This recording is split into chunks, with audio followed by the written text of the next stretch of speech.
Market లో invest చేసి మీ డబ్బులు డబుల్ చేసుకోవాలనుకుంటున్నారా? సుందరరామిరెడ్డి గారి లైవ్ సెమినార్ కి అటెండ్ అవ్వండి. నమస్తే రమ్మగారు. నమస్తే జయ. ఏదన్నా చిన్న కథ చెప్తారండి? పూర్వం అంటే ఈ బాగ్దాద్ నగరంలో ఒక కట్టెలు కొట్టుకునేవాడి కుటుంబం ఒకటి ఉండేది. అతను కట్టెలు కొట్టి తెచ్చి ఆ కట్టెలు అమ్ముకుని బతికేవాళ్ళు. అయితే ఇతనికి ఒక్క కూతురు ఉండేది. భగవంతుడు ఇంకా పిల్లల్ని ఇవ్వలే వాళ్ళకి. పిల్ల మహముచ్చటగా చక్కగా ఉండేది. ఏదో పాత బట్టలు వేసుకుని చిన్న చింకి పాత్రలు వేసుకున్నా కూడా పిల్ల ముద్దుగా ఉండేది. అయితే ఏమైంది, ఇతను రోజు కొట్టలు కట్టుకునేవాడు, తెచ్చుకునేవాడు, అమ్మి ఏదైనా వస్తే ఇక దాంతో అట్లా బతుకుతూ ఉండేవాడు. వీళ్ళు ఈ కట్టెలు కొట్టే అతను కుటుంబం ఉన్న వీధిలో ఒక సంపన్నుల కుటుంబం కూడా ఉండేది. వీధికి ఆ చివరి వాళ్ళు ఈ చివరి వీళ్ళు ఉండేవాళ్ళు. ఆవిడ దర్గాకో ఎక్కడికో దండం పెట్టుకోవడానికి వెళ్తూ దారే పోతూ ఈ పిల్లని చూసేది. ఓ రోజు ఆవిడ కొడుక్కి పెళ్లి చేద్దాం అనుకుంది. ఆవిడకో కొడుకున్నాడు.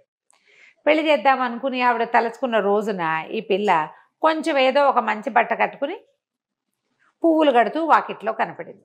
కనపడేసరికి ఈవిడ ముచ్చట పట్టలేకపోయింది. పిల్ల ఎంత ముద్దుగా ఉంది, ఇటువంటి పిల్లని కదా చేసుకోవాలి కోడలుగా. ఓహో, అంతకుముందు బాగుంది అనుకునేది, ఇప్పుడు కోడలు ఆలోచన వచ్చేసరికల్లా కనపడిన పిల్ల మీద మనసు అయిపోయింది. ఆవిడేం చేసింది, గబగబా వాళ్ళ ఇంటి వాకిట్లోకి వెళ్ళి, అమ్మాయి నిన్ను నా కొడుకు పెళ్లి చేసుకుందాం అనుకుంటున్నాను, ఇగో ప్రధానంగా నీకు ఉంగరం పెడుతున్నానని వేలుకున్న వజ్రపు ఉంగరం తీసి ఆ పిల్ల చేతికి పెట్టి, వాళ్ళ అమ్మ ఏదో గిన్నెలు తోకుంటుంది, తండ్రి అసలు లేనే లేడు. అక్కడి నుంచి పిల్లని నిర్ఘాంతపోయింది. మరి ఎవరో ఒకళ్ళు అలా ప్రధానాలు పెట్టడం ఆ కాలంలో అలా ఉండేది కాబోలు. ఆవిడ సంపన్న గృహస్థు కాదని లేకపోయింది. ఆవిడ వెళ్ళిపోయింది. వెళ్ళిపోయాక సాయంకాలం నాన్న వచ్చాక మధ్యాహ్నం అమ్మ వచ్చాక చెప్పింది, ఇట్లా ఆవిడ ఉంగరం పెట్టి వెళ్ళింది అదని చెప్పింది. చెప్పేసరికల్లా సరే బాగానే ఉంది. ఈవిడ చుట్టుపక్కల అందరికీ మన సందు చివర కట్టెలు కొట్టే ఆయన ఉన్నాడు కదా, వాళ్ళ పిల్ల ముంతాజో ఏదో దాని పేరు, ఎంత బాగుందో దానికి ఉంగరం పెట్టి ప్రధానం పెట్టేశాను, మా పిల్లాడికి చేసుకుంటున్నాను అనేసరికల్లా ప్రతి వాళ్ళు ఏడ్చినట్టుంది. పిల్ల బాగుంటే చేసుకోవటం ఏమిటి, అటువంటి పిల్లలు మన దగ్గర మాత్రం లేరా, కులం గోత్రం చూడొద్దా, పోనీ కులము గోత్రం మన వాళ్ళే అనుకో, డబ్బు దశకం చూసుకోవద్దా, వాళ్ళ ఇంటికి మీ అబ్బాయి వెళ్తే వాళ్ళు ఏం పెడతారు, పప్పు చారు పెట్టే గతి కూడా లేదు వాళ్ళకి అని అందరూ తలా ఒక మాట అన్నారు. ఒక్కళ్ళు కూడా ఆవిడని సపోర్ట్ చేయలే.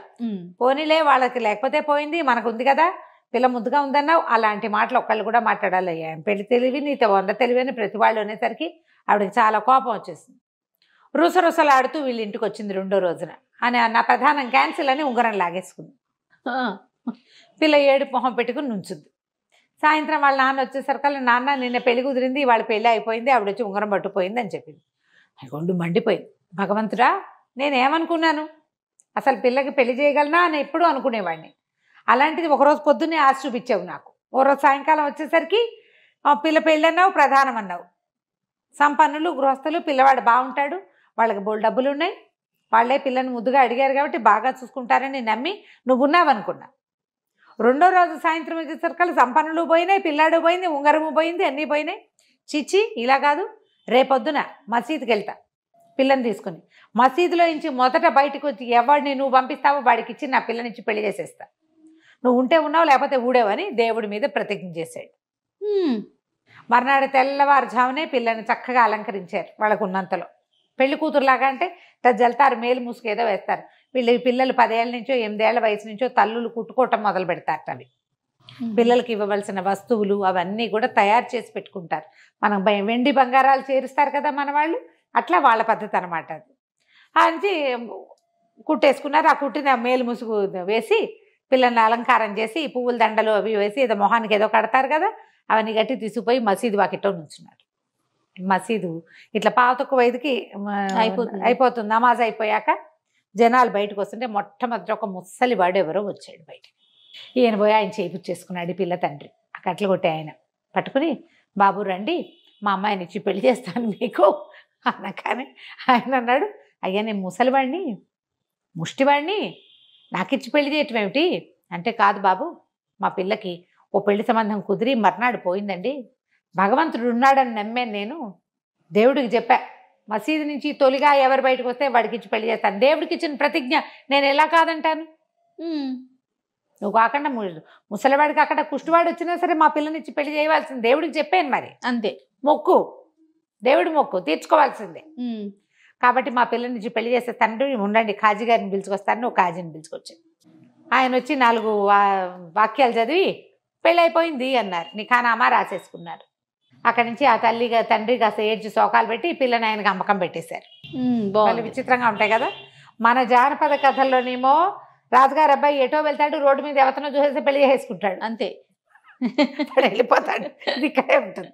ఈ కథల్లో ఇలాంటివి కనపడతాయన్నమాట. అక్కడి నుంచి ఏమైంది, వీళ్ళు ఈ పిల్లని ఆయనకి ఇచ్చి పంపించేశారు. ఆ ముసలాయన ఈ మసీద్ నాకు ఎక్కువ దూరం నేను వెళ్ళను, ఈ మసీదు పక్కనే అని చెప్పేసి మసీదు పక్కనే ఒక చిన్న కొట్టం లాంటి ఒక గది ఉంది. ఆ గదిలో తీసుకెళ్ళి పెట్టాడు అమ్మాయిని. రోజు సాయంకాలం 5 రాగి కాసులు 5 ఒక రొట్టె తెచ్చి ఇచ్చేవాడు. కాపురాన్ని పంపేశారు. ఇక ఆ పిల్లజోళ్ళకి వీళ్ళు వెళ్ళకూడదామా, నాన్న వెళ్ళిపోయారు.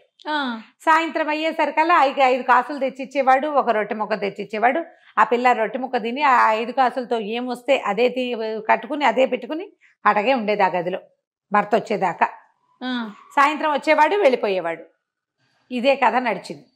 ఇంతలో ఏమైంది, కొద్ది రోజులు పోయాక ఈ తల్లి పిల్లని చూసొద్దామని వెళ్ళింది. వెళ్ళేసరికల్లా చిన్న గూడు లాంటి గుడిసె, అందులో ఏ పోషణ లేకుండా అర్భనాకారంగా తయారైన తన పిల్ల మురిగ్గా పాడుగొట్లాడుకుంటూ ఆ ఇంట్లో వస్తువులు లేవు, ఏమీ లేవు. పిల్ల ఏం తింటోందో, ఏం పోషణ ఉంది, అంతేగా. దాంతో ఆవిడ లబోది బొమ్మ నేర్చింది. అయ్యో పిల్ల ఇట్ట అయిపోయింది, చింకి గుడ్డలతో అయిపోయింది, బట్టలు లేవు, పాతలు లేవు, దీనికి ఇట్లాంటి పెళ్లి చేసాం, భగవంతుడు లేడా అని ఏడ్చింది. అక్కడి నుంచి మా ఇంటికి రమ్మనేసరికల్ పిల్లని రానమ్మా, మా ఆయన సాయంత్రం అయ్యేసరికి వచ్చేస్తాడు, భర్తను అనుసరించి వివాహాన్ని గౌరవించాలి, అది సిద్ధాంతం. మా ఆయన వచ్చేసండి, ఆయన వచ్చేసరికి మళ్ళీ తీసుకొస్తానంది.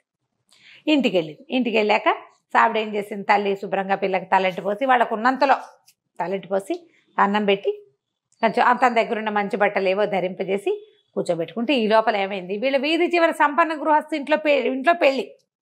ఏ కుర్రాడికైతే దీన్ని చేసుకుంటామన్నారో ఆ అబ్బాయి పెళ్ళిట. అక్కడి నుంచి వాళ్ళు పెళ్లి పిలుపుకొచ్చారు, పెళ్ళికి రమ్మన్నారు. ఈవిడంది, అమ్మ రావే, వాళ్ళ ఇంట్లో పెళ్ళి, మన వీధి చివరి మన చిన్నప్పటి నుంచి ఇక్కడే ఉన్నారు కదా, పెళ్ళికి వెళ్దామని అనేసరిగా పిల్లంది, నేను రాను, వాళ్ళ ఇంట్లో పెళ్ళికి మా ఆయన అడగకుండా నువ్వు రమ్మంటే నేనేట వస్తానమ్మా, అట్లా రాకూడదు, నేను రాను. అత్తగారు ఏం చేసింది, పిల్లని వెంబడి పెట్టుకుని సాయంకాలం మసీదు పక్కన ఉన్న ఆ చిన్న డేరాకి తీసుకుపోయింది కూతుర్ని. తీసుకుపోతే ఏమైంది, అక్కడికి వెళ్ళాక అల్లుడు గారు, ఫలానా మా వీధి చివర ఉన్న సంపన్నుల ఇంట్లో పెళ్ళండి, మా చుట్టాలు పక్కాలు అంతా వస్తారు, మా వీధిలో వాళ్ళంతా వెళ్తున్నారు, మేము అదే అక్కడ ఉన్న వాళ్ళమే కదా, వాడకట్టులో పెళ్ళికి వెళ్ళకపోతే బాగోదు కదా, తెల్లారులేస్తే మొహాలు చూసుకోవాలి, మరి మా అమ్మాయిని కూడా తీసుకెళ్తానంటే మా అమ్మాయి రానంటుందంటే ఎందుకు వెళ్ళావు, వెళ్ళన్నాడు ఆయన. అనేసరికల్లా కాదు నేను వెళ్ళను, నాకు ఇష్టం లేదు అంది. అనేసరికల్లా ఎందుకు, ఆ అబ్బాయి నేను పెళ్లి చేసుకోవాల్సిన వాడు కదా, చక్కగా అలంకరించుకుని వెళ్దు కానీ ప్రేమలో పడితే వాడిని పెళ్లి చేసుకుందు కానీ అంటే చీచి అంది అమ్మాయి. చీచి, నేను అట్లా చేసుకోను, నేను ససేమిరా వెళ్ళనంటే నువ్వు వెళ్ళి తీరాలి, నా ఆజ్ఞ అన్నాడు మొగుడు, ఆ ముసలాయన. సరే, ఇంతలో ఈ అమ్మాయికి 5 కాసులు రొట్టె చేతిలో పెట్టాడు. ఆ పిల్ల రొట్టె తింటుండగా ఆయన వెళ్ళిపోయాడు.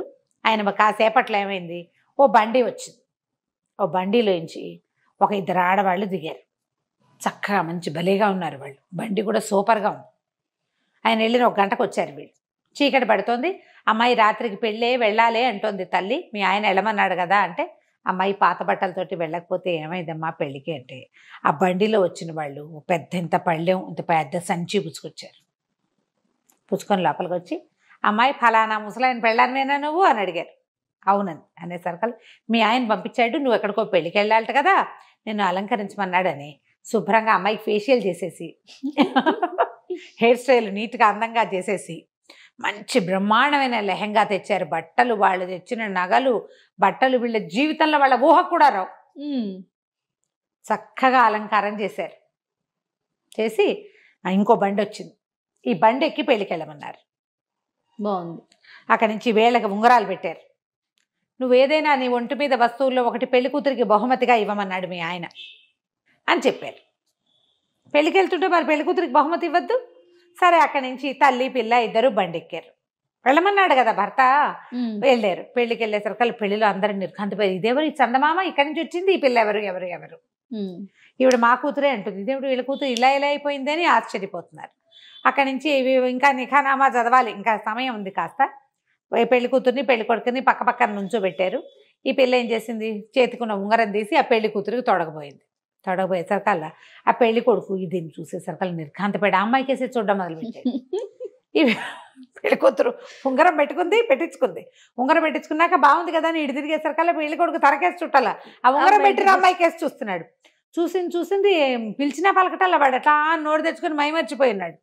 దాంతో ఈ అమ్మాయి ఏం చేసిందో చేతుకున్న ఉంగరం తీసి విసిరుకొట్టి నాన్న అమ్మ అని కేకేసి వీడు వచ్చిన దాని ఎవత్వం ఇంకో చూస్తున్నాడు, ఈ పెళ్లి నేను చేసుకోను, నేను వెళ్ళిపోతాను అనేసి ఆరవడం మొదలుపెట్టింది. అరిచినా వీడు ఇంకా పెద్దగా స్పృహలోకి రాలా, విరిపిస్తున్నాయి అరుపులు. ఆ అమ్మాయికేసే చూస్తున్నాడు. ఇంతలో ఏమైంది, పిల్లంది అమ్మాయి ఏమిటో ఇక్కడ గలాభాగా ఉంది, పదమ్మ మనం వెళ్ళిపోదాము, ఈ నగలు నాణ్యాలు వాళ్ళకి ఇచ్చేసేయాలి అని చెప్పి ఆ బండిలో తల్లి పిల్ల ఇద్దరు దాని ఒరిజినల్ గుడిసిందిగా అక్కడికి వచ్చేసారు. ఈ అమ్మాయి ఏం చేసింది, నగలు నాణ్యాలు అన్నీ తీసేసి ఆ వస్తువులన్నీ మూటగట్టి ఆ బండిలో పెట్టి అబ్బాయి ఎవరిని దగ్గర నుంచి ఇవన్నీ తెచ్చావో వాళ్ళకి ఇచ్చేసేయమని చెప్పి పంపించేసి, అక్కడేమో ఆ సంపన్న గృహస్థింట్లో పెళ్ళి అయిపోయింది. ఆ పిల్ల వెళ్ళిపోయింది కదా, మాటల మీరగా చుట్టుపక్కల వాళ్ళు అన్నారు, ఏమిందమ్మా అంత గోల్ చేస్తావు, ఆ పిల్ల వీడికి తప్పిపోయిన పెళ్ళాము, ఆ ధ్యాస కొద్దీ ఓసారి చూశాడేమో, చూస్తే ఏమైంది అని పొట్టాడారు. చుట్టుపక్కల వాళ్ళు అందరూ కలగ చేసుకుని మాట్లాడతారు కదా పెళ్లి చేయాలని. దాంతో వీడికి ఏమిటి ఈఎంఐ అయినా మా అమ్మ నాకు తప్పించిన పెళ్లి కూతురు అయితే నాకు అదే కావాలి, ఈ పోడు మొహంత నాకు వద్దన్నాడు. ఇలా అనేసరికల్లా ఆ పిల్ల తండ్రి వాడెందుకు ఒప్పుకుంటాడు, వాళ్ళకి తిక్కరేగింది. వాళ్ళకి మేము చచ్చినా మా పిల్లని వీడికిచ్చి పెళ్లి చేయము, మేము ఇచ్చినవన్నీ మాకు ఇచ్చేసేయండి అని చెప్పి వాళ్ళు తెచ్చిన స్వీట్లు హాట్లు తట్టా పుట్టా బంగారం గింగారాన్ని మూట కట్టుకుని పట్టుకుని వెళ్ళిపోయారు. పెళ్ళి అయిపోయింది. ఈ పిల్లాడేమో అసలు ఆ పిల్ల ఎక్కడుంది, ఇది రావటం ఏంటి, ఇంత అందగత్తెని నాకు ఇట్లా చెడగొట్టేసావా అమ్మ అని అమ్మ మీద పడి ఏడ్చిపోట్టాడు. వాళ్ళ అమ్మ ఏమంది, సరే నేనేం చేయనురా నాయన, వాళ్ళు ఎవరికో బిచ్చగాడికి ఇచ్చి పెళ్లి చేసుకున్నారట, కావాలంటే ఆ పెళ్లి విడిపించి నువ్వు తెచ్చుకో, నేను పిల్ల అందంగా ఉందంటే వీళ్ళంతా కులం గోత్రం డబ్బు దస్కమని అందరూ కలిసి చెడగొట్టారు, ఇప్పుడు అది నగలేసుకుని తయారయ్యేసరికల్లా అది అందగత్త అంటున్నారు, కావాలంటే తెచ్చుకోమంది. సరే ఇతను అమ్మాయి ఎక్కడుందా అని వెతకడం మొదలుపెట్టాడు. వెతికి చివరికి ఈ మసీదు పక్కన ఉన్న చిన్న గుడిసెలో ఉంటుందని తెలిసింది. అక్కడికి వచ్చేసాడు. వచ్చేసరికల్లా పదే అడగటం మొదలుపెట్టాడు, నన్ను పెళ్లి చేసుకుంటే అమ్మాయి తెగ తిట్టిపోతుంది, నేను పెళ్లి చేసుకోవటం ఏమిటి, నువ్వు ఎవరితోనో చేసుకో, నాకు పెళ్ళి అయిపోయింది, పెళ్ళి అయిపోతే ముష్టివాడితో ముసలివాడితో ఎలా ఉంటావంటాడు. ఎలాగోలాగా ఉంటారు, ఎలా ఉన్నా సరే మా నాన్న దేవుడు ఆజ్ఞ మీద నాకు ఒక పెళ్లి చేశాడు, నేను దేవుడు ఆజ్ఞని గౌరవిస్తా, మా నాన్న ఆజ్ఞని గౌరవిస్తా, పెళ్ళిని గౌరవిస్తా, ముసలిగా ఉన్నా ఇంకోలా ఉన్నా నాకు నా మొగుడే కావాలి, నువ్వు నాకు పనికిరాదు. వాడేమో ఒప్పుకోవాలి, ఇలా నువ్వు ఒక ముసలివాడి దీంట్లో ప్రాపకంలో ఉంటానికి వీల్లేదు. ముసలివాడు వచ్చాడు, ఇంతలో భర్త వచ్చాడు. వచ్చేసరికల్లా భర్త అన్నాడు, నువ్వు పెళ్లి చేసుకో, నేను నీకు ఆజ్ఞిస్తా అంటే, నువ్వు కాదు, అల్లా ఆజ్ఞిస్తే తప్పిస్తే నేను చేయను, అల్లా ఆజ్ఞించిన చచ్చిపోతాను కానీ వీడిని పెళ్లి చేసుకోను నేను, భగవంతుడు ఇచ్చిన ఆజ్ఞ పెళ్ళి, దీన్ని మేరును నేను, నువ్వు చెప్పినా సరే, అయితే సుల్తాన్ మాట వింటావా అన్నాడు. సుల్తాన్ దగ్గరికి తీసిపోయి ఇవ్వండి అని చెప్పేసరికల్లా వీడేమన్నాడు, ఇలాగ ఒక చెల్లని పెళ్ళి ఒక రోజుకు ఒకసారి మొహం చూపించే మొగుడుతో ఎలా ఉంటుంది, ఈ అమ్మాయిని నాకు ఇచ్చి చేయాల్సిందని సుల్తాన్కి ఒక ఉత్తరం రాశాడు. ఉత్తరం పెట్టారు సుల్తాన్ దగ్గరికి. పెడితే సుల్తాన్ వెళ్ళని ఈ కేసు చూస్తాను రమ్మన్నాడు. రమ్మనేసరికల్లా ఇద్దరు వెళ్ళారు. వీడేమో ఈ అమ్మాయి నాకు ప్రధానమైన అమ్మాయి, వాళ్ళ నాన్న ఎవరికో ఇచ్చి పెళ్లి చేశాడు, ఇప్పుడు నాకు ప్రధానం చేసిన పిల్ల నాకే కావాలి అని వీడు. మా నాన్న అల్లా ఆజ్ఞ చొప్పున ఒకళ్ళకి నన్ను ఇచ్చి పెళ్లి చేశాడు, భగవంతుడు ఆజ్ఞ, నేను అది మేరను, నీ భర్త నువ్వు గుర్తుపడతావా అని ప్రశ్నించారు. గుర్తుపడతానన్నాడు. గుర్తుపడతానంది. సరే అయితే అమ్మాయి జనానాలో ఉంటుంది కదా, గుర్తుపడతావేమో, బయటకు వచ్చి చూడు అని చెప్పాడు. చెప్పేసరికల్లా సుల్తాన్ గారు కుర్చీ దిగి కిందకు వచ్చాడు. ఈ అమ్మాయి నిర్ఘాంతమైంది, ఇతనే నా భర్త అని చెప్పింది. అతనికి ఇక్కడ ఒక కత్తిఘాటు ఉంది, ఆ ముసలాయనకి. ఇది సుల్తాన్ కూడా సేమ్ డిట్టో అక్కడే చోట ఆ జీబురు గడ్డం మీద ఇక్కడ ఒక ఘాటు కనపడుతోంది అనమాట. ఆయన భర్తకి ముసలతను కదా, ఇట్లా ముసలి గడ్డము జుట్టు ఇట్లా జీబుగా ఉంటుంది, మొహంతో ఇలా కుంచుకుపోయినట్టుంటిది, వంగిపోయి నడుస్తాడు. ఈ సుల్తాన్ టైం అని చువలాగా నుంచుని ఉన్నాడు, కానీ అతని మొహం సేమ్ డిట్టో ఆ ముసలివాడి మొహమే. ఇక్కడ ఒక ఘాటు ఉంది, ఈ ఘాటు ఉన్నవాడే నాకు భర్త అని చెప్పింది అమ్మాయి. చెప్పేసరికల్లా ఒప్పేసుకున్నాడు ఆయన. ప్రజల్ని పరీక్షించటం కోసం నమాజులు చేయడానికి ఎంతమంది వస్తున్నారో చూడడం కోసం ఆయన మసీదుకి వచ్చాడు. వచ్చి మామూలు సుల్తాన్ వేషంలో రకణ, అతను యువకుడు, మారు వేషంలో ముసలి వేషంలో వచ్చాడు. ఆ ముసలి వేషంలో ఉన్నవాడికి ఈ కట్టెలు కొట్టే ఆయనే తన పిల్లనిచ్చి పెళ్లి చేశాడు. ఓహో. ఈ పిల్ల నిజంగా ఈ పెళ్లిని నిభాయించి ఉంటుందో లేదో చూడడం కోసం 3 నెలల సమయం పెట్టుకుని 3 నెలల నుంచి ఆయన వచ్చిపోతున్నాడు, కానీ ఆ పిల్లని తన ముసలి రూపంతోటే కనబడ్డాడు. అక్కడి నుంచి ఈ సంపన్న గృహస్థు కొడుకుని పంపించారు బయటికి. వివాహితని మళ్ళీ పెళ్లి చేసుకుంటాను అనకూడదు. ఆమె ఆ పెళ్లి వద్దనుకుంటేనే నువ్వు రావాలి, కానీ ఆమె ఆ పెళ్లి కావాలనుకుంటే నువ్వు రావడానికి వీల్లేదు. ఈ అమ్మాయి ఈ దేశపు యువరాణి, నా భార్య అని ప్రకటించారు. సూపర్. ఒక సంపన్నుడికి పనికిరాని పిల్ల సుల్తాన్కి పనికొచ్చింది. సుల్తాన్ భార్య అంటే మరి దేశానికే మహారాణి కదా, చిన్న ప్రాంతం అయినా కూడా. అక్కడి నుంచి అమ్మాయిని సాధారణంగా రాజుగారి జనాలలోకి అంతఃపురంలోకి తీసుకుపోయారు. కథ కంచికి మనం ఇంటికి. సూపర్.